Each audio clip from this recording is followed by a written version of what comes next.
Hello and welcome to today's episode of Between the Dots, where I'm talking with our colleague and friend Roni Rakos about something that I still find really hard to get my head around, which is member journey mapping. Tell us about it, Roni.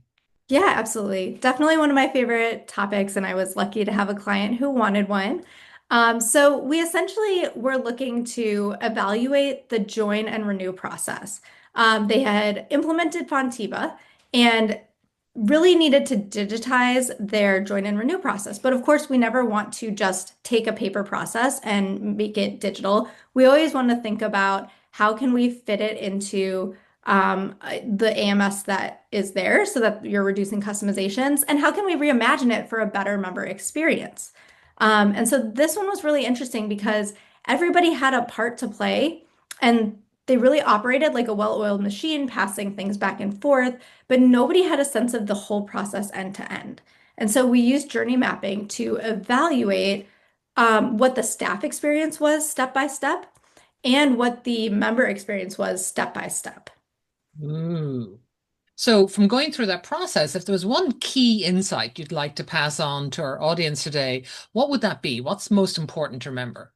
Yeah, so looking at it from everybody's individual perspectives and not trying to do a journey map from multiple audiences is really key because that way you're looking at pain points very individually.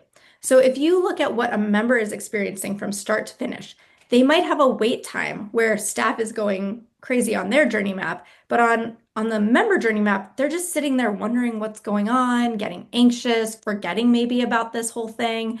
And so having the individual audience in as one journey really helps you identify, okay, what are the pain points that that audience is experiencing, regardless of why it's happening. Maybe it's an inevitability, but it's Yeah, I love that because the first step in design thinking is empathy. So again, you're really developing empathy for the pain that they're experiencing in your process. totally, Eh, it's all about empathy. Yeah.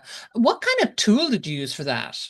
Yeah, I just use Canva, to be honest. I did the whole thing in Canva. Makes a really nice asset, but truthfully, you don't even need a fancy tool. You can use a whiteboard. You can just have it on paper as long as you can document it, see it visually, and share it out. That way, you really get to see the pain points at each step of the process and then see the opportunities that emerge. And that's where the true brainstorming happens and the ideal state can happen. It's like emerges out of the pain points that you see. Right.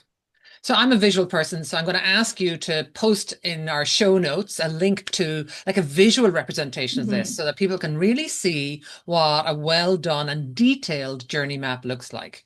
Yeah, absolutely. Well, hopefully mine is well done, but it's definitely detailed. So, Excellent. Well, all right. thank you. Thank you, Roni. Thank you for being on today and look forward to our next episode.